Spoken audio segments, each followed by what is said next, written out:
नमस्कार दोस्तों, क्राइम तक के इस कानूनी कहानी के एपिसोड में मैं पूनम शर्मा आपका स्वागत करती हूं। कैमरे के पीछे मेरे साथ हैं धर्मेंद्र गौतम।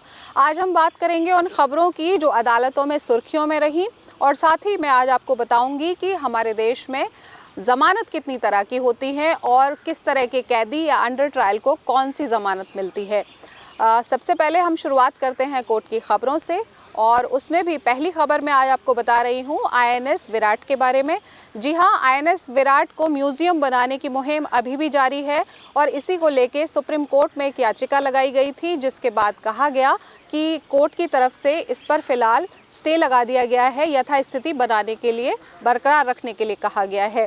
दरअसल इसलिए ये ऐसा हुआ क्योंकि आईएनएस विराट को कबाड़ में बेच दिया गया था और उसके बाद से लगातार उसको तोड़ने का काम जारी था, लेकिन कोर्ट ने आज कहा है कि इसको अब आगे नहीं तोड़ा जाएगा और म्यूज़ियम बनाने के लिए जो याचिका लगाई है उस पर आगे अब फिर सुनवाई होगी।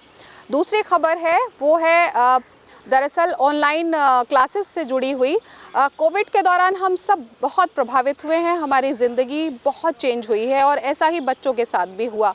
तो इसीलिए कोविड के दौरान जब ऑनलाइन क्लासेस हुई तो सवाल ये खड़ा हुआ कि जो इकोनॉमिकली वीकर सेक्शन से लोग हैं उनके बच्चों को ऑनलाइन क्लास नहीं हो पा रही है, तो क्या सरकार और प्राइवेट स्कूल इस तरह की कोई व्यवस्था देंगे उनको। उसके बाद दिल्ली हाई कोर्ट ने पिछले साल सितंबर में एक आदेश दिया था जिसमें कहा गया था कि ये तमाम चीज़ें, चाहे वो इंटरनेट कनेक्शन हो, लैपटॉप हो, मोबाइल हो, जो भी ऑनलाइन क्लासेस कराने के लिए माध्यम की ज़रूरत है वो सब उन बच्चों को प्रोवाइड किया जाएगा जो आर्थिक रूप से गरीब हैं। हालांकि इसको फिर दिल्ली सरकार की तरफ से सुप्रीम कोर्ट में चुनौती दी गई और सुप्रीम कोर्ट ने फिलहाल आज इस मामले पर अब आगे स्टे कर दिया है, जो हाई कोर्ट का फैसला था। तीसरी खबर है वो जिस पर आज सबकी निगाहें थी।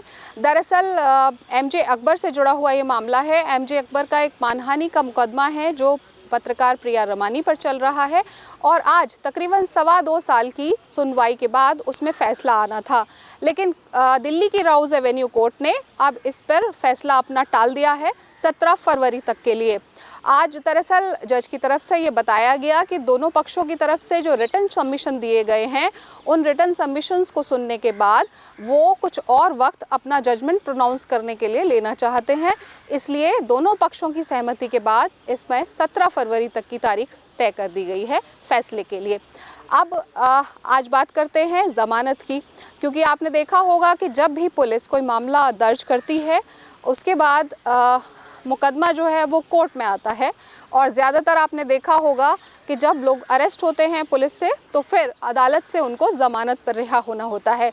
तो अब सवाल ये है कि हमारे देश में कितनी तरह की ज़मानत दी जाती है कोर्ट के द्वारा।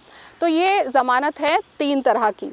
पहली जो ज़मानत है वो आपने अक्सर सुना होगा, रेगुलर बेल, यानी कि सामान्य तौर पर जो ज़मानत दी जाती है उसको रेगुलर बेल कहते हैं, और ये ज़मानत किसी भी मामले की सुनवाई ख़त्म होने तक के लिए किसी भी आरोपी को दी जाती है। यानी कोर्ट ये मानता है कि जब तक इस मामले की सुनवाई ख़त्म नहीं होती और कोर्ट के द्वारा कोई फ़ैसला नहीं दिया जा रहा, तब तक आरोपी को बाहर रहने का अधिकार है।